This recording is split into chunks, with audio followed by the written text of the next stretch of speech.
Hello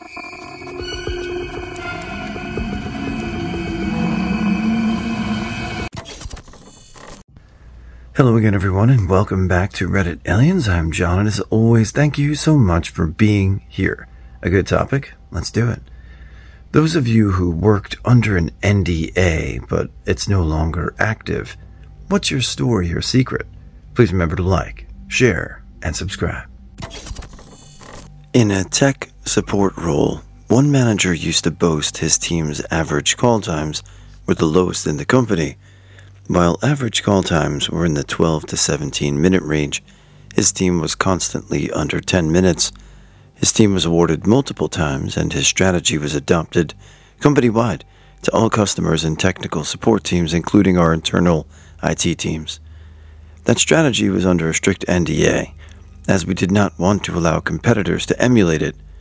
When our call center would go bid on contracts, it became an awesome metric. Our customer satisfaction scores are on par, but we have call times 20 to 30% lower than our competitors. The dirty secret of the NDA that I was not allowed to disclose, their big method, just hang up on people. Straight up. Find a way to say, okay, go ahead and do that and call back if it doesn't fix it, then hang up. Don't wait for confirmation. Okay, so reboot your PC and your problem should be solved. Thanks for calling. Click. Eventually, they came out with more useful metrics that track things like first call resolution, which absolutely shredded this company, and they wanted and went out of business a year or two later. In a tech support role, one manager used to boast his team's average call times were the lowest in the company. I worked for a website creation company back in 1999, managing the website for a big brand and large bank that was sponsoring a round-trip paid ticket to the Super Bowl. I worked on the website that collected all the entries, and I posted the results that the company's legal department wrote to describe the rules of the contest. A random winner was to be selected for the prize, and I wrote a software tool to randomly pick the winner to be used when the contest was over. When the contest ended, I was told to forget my tool, forget the rules, just look in the database and find someone in South Florida, where the Super Bowl was in '99. So the company wouldn't have to pay for airfare. At my old job, Pam helped me reallocate my clients' ad scheduling so I can invoice out a little extra for last month of December 2014, helping me hit my yearly budget. I got let go 2 weeks after that, and I believe the original plan was to fire me under the justification of missing my yearly budget. Instead, I got severance of $15,000. I believe Pam knew or heard what the lay of the land was and helped me out. Appreciate you, Pam. I was never under an NDA, but the hotel is under new ownership, so I guess I can say it now. The hotel had no internet connection starting around 1 a.m. to 6 a.m., like clockwork every night. I don't know if it was just a system fault or if it was cost cutting, but without internet, the security cameras didn't work or record anything. The fire alarm system doesn't work either. The alarms go off, but it doesn't call for help. So if we had a fire that started at 3 a.m., for example, then unless someone else that's driving by calls it in, I have no idea what's happening. One night we had an assault happen in the parking lot. The police needed camera evidence, and our cameras didn't record anything because the internet was out. So that was fun explaining to the detectives. In Prince George's County, Maryland, county transit bus drivers are instructed following an accident they are not to speak to anyone until a supervisor arrives on scene. An approved method for not talking, especially to other drivers involved, is to feign injury. There's actually money allotted to pay the fines related to wasting 911 and emergency resources, because analysts determined it was cheaper than costs associated with drivers accidentally admitting fault. There's also an entire audit and analysis team related to accidents because of the sheer volume of people who falsely claimed to be on a bus during an accident. I once got hurt at work, a concussion specifically on camera. I have a history with concussion-like symptoms. I was 99% sure I hit my head, but I lost all memory of the accident. I ended up missing a few weeks of work due to the severity. I wasn't 100% sure if I had some mental breakdown, so I asked to see the video so that I could confirm my injury. They flat out refused to let me see the video and told me there was no evidence that I hit my head. I offered to sign away any rights to sue, and I wasn't asking them for hospital bills or paid time off. Long story short, I sued them. I won and had to sign an NDA. I got my wages and hospital bills paid that I wasn't even asking for, and was finally able to get the video. It was a 100% no doubt head injury, complete with the loud bonking sound effect, and me falling down and leaving a dent in the bulkhead that I hit. After the fact, the office staff told me that they were under orders from upper management to lie and say they didn't see anything on the tape. They said this was standard for anyone who gets hurt, to just lie about it and let it play out in court. I obviously quit soon after. About 20 years ago, I signed an NDA with a very large record company regarding their attempts to get into selling their catalog online, streaming, sales, etc. It was a minefield because they were still wary of pissing off high street retailers, and that's where the charts came from. These attempts were frustrated by their top-level corporate guys. One week, they all went to a What's an MP3 conference in Buenos Aires to get them up to speed. The thing is, they spent so much time partying, the only talk which seemed to stick was the scare tactics about how teens could scrape MP3s from the web and they could be copied and redistributed easily. When they came back, every item in the catalog was ordered to be scrubbed from the web. Not 30-second previews, nothing should be audible, not a hint of audio, lock it all down, put all the tapes in a chest and seal it with concrete at the bottom of the sea. That's going to make everyone go buy CDs. Good old profitable CDs. Worked in a technical customer support for an IT hardware company. We were sold a bad batch of chips from a supplier. The chips caused random watchdog resets, which would cause random crashes or reboots. The company got a settlement due to it to remediate it.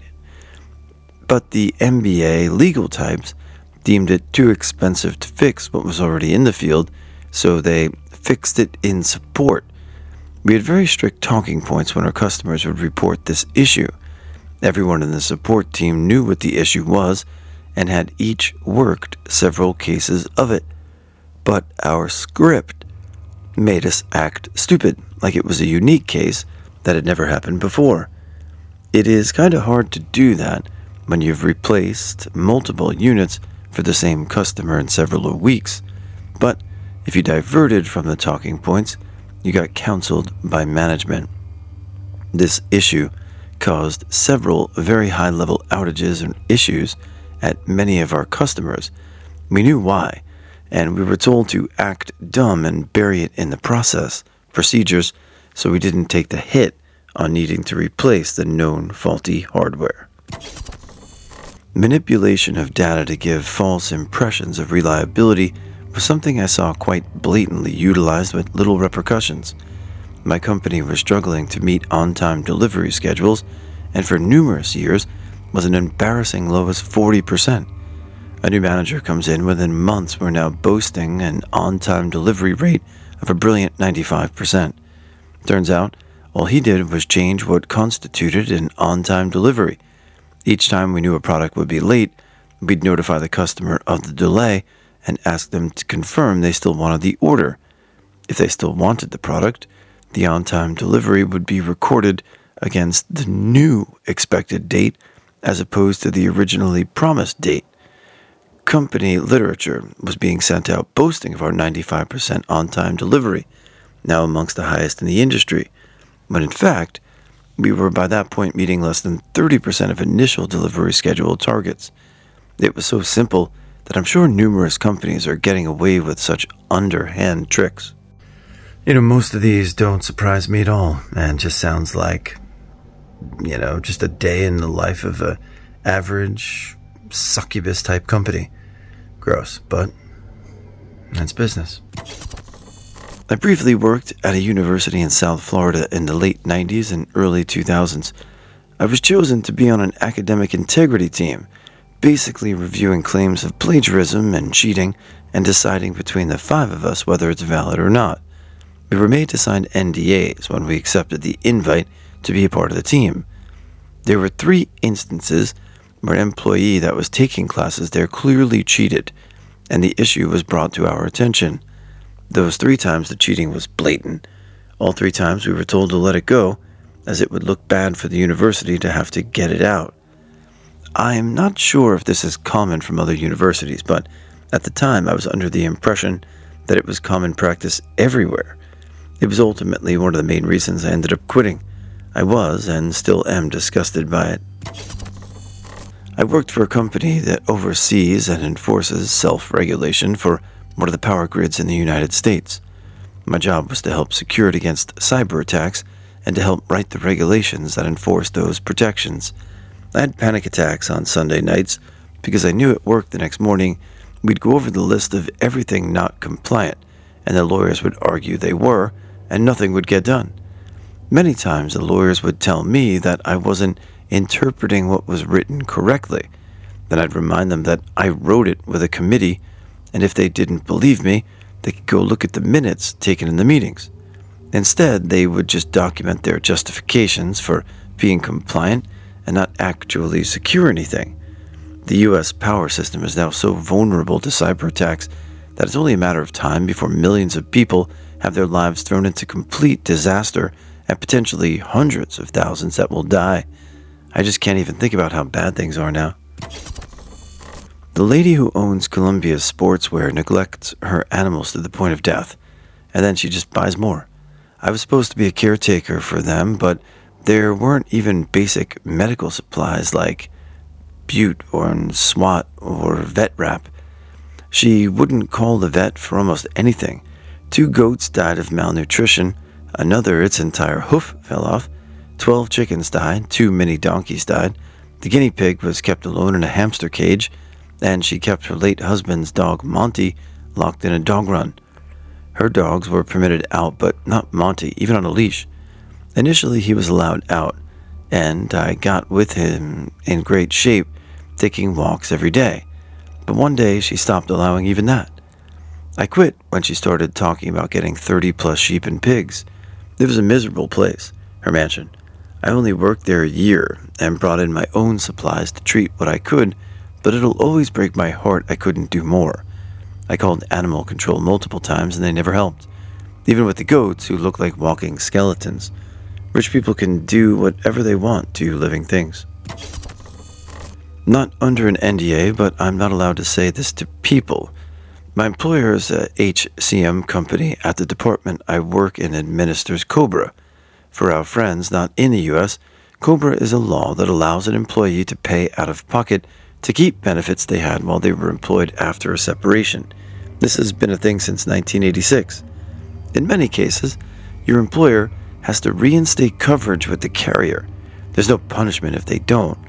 They have to inform you of your eligibility within 45 days or face fines with TAMRA, which is part of the IRS. We're not allowed to tell you that your former employer hasn't let the carrier know. We have to take the blame.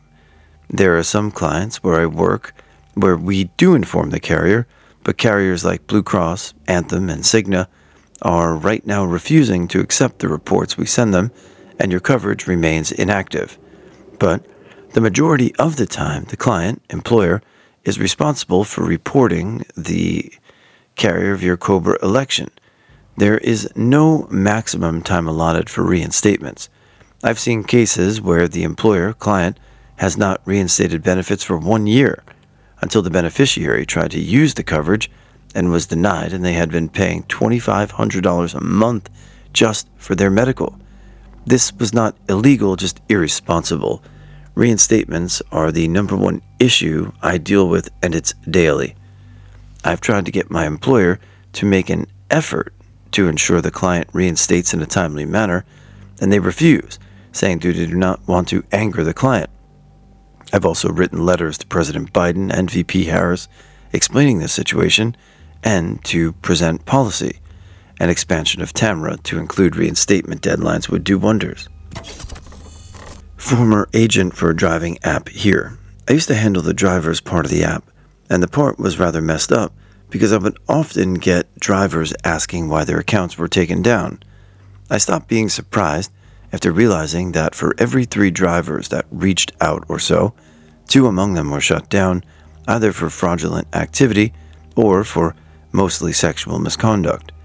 Frauds include starting and stopping without the rider, messing with the GPS to charge the rider with surcharges, especially in airports, or attempting to upload bogus or edited documents. About this one, it was disgustingly easy to bypass the docs filter because there were plenty of countries where the app worked that didn't run background checks. On top of that, privacy policies wouldn't let us disclose the cause of the deactivation either, thus resulting in drivers often trying to sneak back into action with a duplicate account only for me to laugh in their faces when finding out they were stonewalled because of their original account. On the other hand, there was a handful of drivers who presumably didn't do a thing wrong, but then again, policies would leave our hands tied and we had to give out the bad news anyway, if you know what I mean. I'll maybe edit this comment if I can remember more. It's been about 5 years since I stopped working there. Worked at a hospital specializing in cancer care. They were doing something new, actually targeting the type of cancer with the right type of chemo. Most cancer centers do not. So suppose you get cancer C, but the insurance company or government mandates you get chemo for cancers A, B before treatments for C, as the money increases by like tenfold. Downside for the patient with cancer C is they have to endure way more bouts of chemo than if they just targeted cancer C.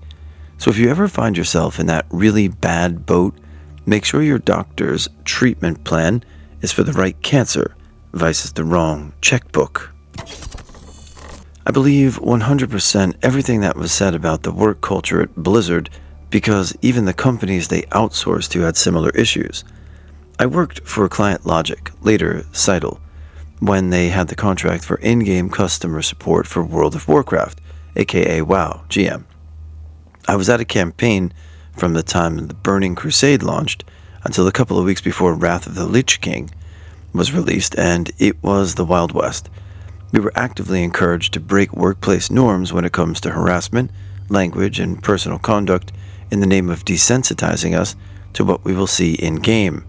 We were actively told that we could say whatever we wanted, harass whoever we wanted, in whatever way we wanted, and as long as nothing got physical, nothing would do anything about it.